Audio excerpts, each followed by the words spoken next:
Hi, welcome to the squad. This is Logic Aero.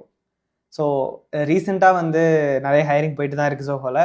And ரொம்ப நிறைய பேர் questions பார்த்துட்டு நம்ம வீடியோஸ் பார்த்துட்டு கமெண்ட்ஸில் இதே செட் ஆஃப் கொஸ்டின்ஸ் அப்படியே ரிப்பீட் ஆயிருக்கு. நிறைய பேர் கமெண்ட் பண்ணியிருக்கீங்க அண்ட் நல்லா பண்ணியிருக்கீங்க, நெக்ஸ்ட் ரவுண்ட் குவாலிஃபை ஆகிட்டீங்கிறதுல தெரிஞ்சுக்கிறதுல I am really happy. And நிறைய பேர் கேட்டிருந்தீங்க இந்த மாதிரி ரவுண்ட் ஒன்ல இருக்கிற கோடிங் கொஸ்டின்ஸும் போடுங்க அப்படின்னு சொல்லிட்டு. ஸோ நம்ம கோடைஓ சேனலில் போனீங்கன்னா இப்போ புதுசாக ஒரு பிளேலிஸ்ட் ஸ்டார்ட் ஆகிருக்கும். அது Zoho ரவுண்ட் ஒன்ல இருக்கிற output questions.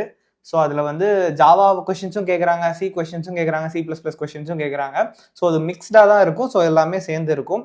And suppose Java or C++ நீங்கள் கற்றுக்கணும்னு நினச்சிங்கன்னா அதுக்குமே கோடைஓ சேனலில் ஃபுல் கோர்சஸ் இருக்குது. ஸோ அதுவுமே நானும் செக் பண்ணி பாருங்கள். ஸோ லிங்க் கீழே கொடுக்குறேன், இல்லைனா கோடைஓன்னு சர்ச் பண்ணிங்கனாலே நம்ம சேனல் வந்துடும். அந்த பிளேலிஸ்ட் செக் பண்ணி பாருங்கள். கண்டிப்பாக உங்களுக்கு யூஸ்ஃபுல்லாக இருக்கும். அவுட்புட் கொஸ்டின்ஸ் எல்லாம் அதில் வரும். ஓகே, ஸோ இந்த வீடியோவில் 2 கொஸ்டின் பார்க்க போகிறோம். இது இப்போ வெரி ரீசெண்ட்லி கேட்ட செட் ஆஃப் கொஸ்டின்ஸ் தான். அண்ட் கொஞ்சம் ஆக்சுவலி பல்காக கொஞ்சம் கொஸ்டின்ஸ் இருக்குது. இது என்னால் எவ்வளோ முடியுமோ அவ்வளோ கவர் பண்ண ட்ரை பண்ணுறேன். நிறைய இது ரிப்பீட்டடாக இருக்கிற கொஸ்டின்ஸ் தான், சம் நியூ கொஸ்டின்ஸும் இருக்குது. ஸோ இந்த ஒரு செட் முடிச்சதுக்கப்புறம் அதுக்கப்புறம் வேறு எதுவும் லைக் இதுவே போதுங்கிற மாதிரி இருக்கும்னு நினைக்கிறேன். ஓகே, போகலாம், ஒன் பை ஒன் போகலாம். ஓகே, இந்த வீடியோவில் 2 கொஸ்டின் பார்க்க போகிறோம். ஃபர்ஸ்ட் நான் கொஸ்டின் வாசிக்கிறேன், அப்புறம் என்ன பண்ணலாம் அப்படின்னு சொல்லி பார்ப்போம். If the selling price is doubled, the profit triples. Find the profit percentage அப்படின்னு சொல்லியிருக்கிறாங்க. ஃபர்ஸ்ட் என்ன சொல்லியிருக்காங்க அப்படின்னா, செல்லிங் ப்ரைஸ் எஸ்பி அது டபுள் ஆயிருக்கு அப்படின்னு சொல்லியிருக்காங்க. ஓகே, அண்ட் ப்ராஃபிட் ட்ரிபிள் ஆயிருக்கு அப்படின்னு சொல்கிறாங்க. ஸோ செல்லிங் ப்ரைஸ் டபுள் ஆகுறப்ப ப்ராஃபிட் ட்ரிபிள் ஆகுது. ஸோ இப்போ நம்ம என்ன பண்ணலாம், காஸ்ட் ப்ரைஸை எக்ஸ் அப்படின்னு சொல்லி அசியூம் பண்ணிப்போம், செல்லிங் ப்ரைஸை ஒய் அப்படின்னு சொல்லி அசியூம் பண்ணிக்கலாம். அப்படின்னா ப்ராஃபிட் என்னவா இருக்கும், ஒய் மைனஸ் எக்ஸாக இருக்குமா? இது பேசிக்கான கான்செப்ட் தான். ஸோ நான் இப்போ ஒரு பொருளை 5 ரூபாய்க்கு வாங்குறேன் அப்படின்னா அது என்னோட காஸ்ட் ப்ரைஸ். அதை நான் 10 ரூபாய்க்கு விற்கிறேன் அப்படின்னா அந்த 10ங்கிறது என்னோட செல்லிங் ப்ரைஸ். ஸோ 5 ரூபாய்க்கு வாங்கின பொருளை 10 ரூபாய்க்கு நான் விற்றேன்னா எனக்கு அதில் லாபம் 5 ரூபாய் கிடைக்கும். So 5 rupees is my profit. So selling price minus cost price தான் என்னோட ப்ராஃபிட், ஒய் மைனஸ் எக்ஸ். இப்போ என்ன பண்ணுறாங்க, செல்லிங் ப்ரைஸை டபுள் பண்ணுறாங்க. ஓகே, ஸோ நான் இந்த இடத்துல SP2ன்னு எழுதிக்கிறேன். SP2 இது டபுள் ஆயிருக்கு, செல்லிங் ப்ரைஸ் டபுள் ஆயிருக்கு. ஸோ அது 2y அப்படின்னு மாறிடுச்சு. இப்படி ஆகுறப்ப ப்ராஃபிட் என்ன ஆகுது அப்படின்னா 3 times. ஓகே, ப்ராஃபிட் அதோட 3 மடங்காக மாறிடுது. ஸோ ஏர்லியர் ப்ராஃபிட் பின்னு இருந்துச்சுன்னா இப்போ அது 3p அப்படின்னு சொல்லி மாறிடுது. ஓகேவா, சரி. ஸோ இதுதான் நம்ம இது வரைக்கும் ஃபார்ம் பண்ணுற ஈக்குவேஷன்ஸ். இப்போ இந்த 3p அப்படிங்கிறது இருக்கு இல்லையா, இதை வேற மாதிரியும் நம்ம எழுதலாம். புதுசாக கிடைச்ச ப்ராஃபிட் என்ன, புது செல்லிங் ப்ரைஸ் அதாவது 2y minus original cost price X. Okay, நான் என்னோட செல்லிங் ப்ரைஸை தான் 3 மடங்காக மாற்றிருக்கேன், சாரி 2 மடங்காக மாற்றிருக்கேன். செல்லிங் ப்ரைஸை டபுள் பண்ணியிருக்கேன். பட் நான் அந்த ப்ராடக்டை வாங்கின காஸ்ட் ப்ரைஸ் சேஞ்ச் ஆகலை, அது அதே மாதிரி எக்ஸுங்கிற வேல்யூலே தான் இருக்குது. ஸோ ப்ராஃபிட் என்னவா இருக்கும், 2y மைனஸ் எக்ஸ் அப்படின்னு இருக்கும். ஸோ 2y மைனஸ் எக்ஸ் இதுதான் நம்மளோட புது profit. Okay, 2y minus X இது பழைய ப்ராஃபிட்டுக்கு 3 மடங்கு அப்படின்னு சொல்லியிருக்காங்களா. ஸோ பேசிக்காக இந்த ஈக்குவேஷன் இருக்குல்ல, P2 ஈக்குவல் டு 3p அப்படின்னு ஒரு ஈக்குவேஷன் இருக்குது. அண்ட் இந்த இடத்துல இது P2 is equal to 2y minus எக்ஸ்னு ஒரு ஈக்குவேஷன் இருக்குது. ஸோ இது ரெண்டுத்தையும் நம்ம சப்ஸ்டியூட் ஈக்குவேட் பண்ணுறோம். So 2y minus X is equal to 3p. And இந்த இடத்துல நம்ம p equal to y minus எக்ஸ்னு இன்னொரு ஈக்குவேஷன் வச்சிருக்கிறோம். ஓகே, ஸோ இதெல்லாம் அப்படியே சேர்த்து போட்டிங்கன்னா போதும். ஸோ 3 இன்டூ பிக்கு பதிலாக y மைனஸ் எக்ஸ் அப்படின்னு சொல்லி போடுறேன். So 2y minus X is equal to 3y minus 3x அப்படின்னு சொல்லலாம். ஓகே, ஸோ இந்த 2y அந்த சைடு கொண்டு போனீங்கன்னா இது y அப்படின்னு ஆயிரும். இந்த 3x இந்த சைடு கொண்டு வந்தீங்கன்னா ப்ளஸ் 3x ஆகும். ப்ளஸ் 3x மைனஸ் எக்ஸுங்கிறப்ப அது 2x ஆகும். So 2x is equal to y அப்படின்னு சொல்லி ஒரு ஈக்குவேஷன் கிடைக்குது. இதை நம்ம நோட் பண்ணிக்கலாம். ஓகே, நம்ம ஃபைனலாக என்ன கண்டுபிடிக்கணும்னா ப்ராஃபிட் பர்சன்டேஜ் கண்டுபிடிக்க சொல்லியிருக்காங்க. ஸோ ப்ராஃபிட் பர்சன்டேஜ் எப்படி கண்டுபிடிக்கணும்னா profit divided by CP into 100ங்கிறது தான் ப்ராஃபிட் பர்சன்டேஜ். ஓகேவா, ஸோ ப்ராஃபிட் என்னது இந்த இடத்துல நம்ம ஒய் மைனஸ் எக்ஸ் தான் நம்மளோட இனிஷியல் ப்ராஃபிட்டாக இருந்துச்சு. டிவைடட் பை காஸ்ட் ப்ரைஸ் என்னது எக்ஸ் இன்டூ 100. இதை தான் நம்ம கண்டுபிடிச்சிருக்கணும். பட் இங்கே ஒய்க்கு பதிலாக நம்மளுக்கு என்ன தெரியும், ஒய் ஈக்குவல் டு 2xன்னு தெரியும். ஸோ இதை நம்ம இங்கே சப்ஸ்டியூட் பண்ணோம்னா 2x minus X divided by X into 100 அப்படின்னு சொல்லி வருமா. 2x மைனஸ் எக்ஸ்னா என்ன, எக்ஸ்.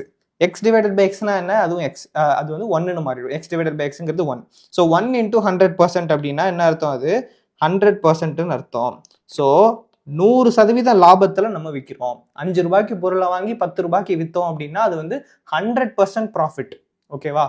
பொருளோட அதே அளவு பொருளோட விலை என்னவோ அந்த அளவுக்கு எனக்கு லாபமும் இருக்குது. So 100% profit. ஸோ இப்படி தான் வந்து இந்த கொஸ்டின் கண்டுபிடிக்கணும். சிம்பிளான கொஸ்டின் தான். பேசிக்காக இருக்கிறவங்களுக்கு ஃபார்முலா தெரிஞ்சால் போதும். ஐ மீன் ப்ராஃபிட் அண்ட் லாஸில் இருக்கிற சிம்பிளான ஃபார்முலா தெரிஞ்சால் போதும். ப்ராஃபிட் அண்ட் லாஸ் சீரிஸ் ஒன்று இருக்குது நம்ம சேனலில். சப்போஸ் ப்ராஃபிட் அண்ட் லாஸ் அதிகமாக பார்க்கணும்னா அது வேணாலும் போய் செக் பண்ணி பாருங்க. But this is simple question. Okay, அடுத்த கொஸ்டின் போகலாம். A certain amount earns a simple interest of 1750. Okay, ஒரு பிரின்சிபல் அமௌண்ட் இருக்கு, ஏதோ ஒரு அமௌண்ட், அது வந்து 1750 அப்படிங்கிற சிம்பிள் இன்ட்ரெஸ்ட் வந்து ஏர்ன் பண்ணுது ஆஃப்டர் 7 இயர்ஸ், 7 வருஷத்துல. had the interest been 2% more, interest வந்து 2% அதிகமா இருந்துச்சுன்னா how much interest would it have made, எவ்வளவு இன்ட்ரெஸ்ட் வந்து ஏர்ன் பண்ணியிருக்கோம் அப்படின்னு சொல்லி கேட்குறாங்க. ஓகே, ஸோ ஃபர்ஸ்ட் சிம்பிள் இன்ட்ரெஸ்ட்னா என்ன அர்த்தம்? PNR/100ங்கிறது தான் அதோட formula. Is equal to SI, simple interest அப்படின்னு சொல்லுவோம். இந்த இடத்துல நம்ம என்ன சொல்லியிருக்காங்க? இன்ட்ரெஸ்ட், சிம்பிள் இன்ட்ரெஸ்ட் வந்து 1750ன்னு சொல்லிட்டாங்க. So 1750 is equal to principal amount into number of years வந்து 7 இன்டூ R டிவைடட் பை 100. இது வந்து ஒரு ஈக்குவேஷனா நம்ம வச்சுக்கலாம்.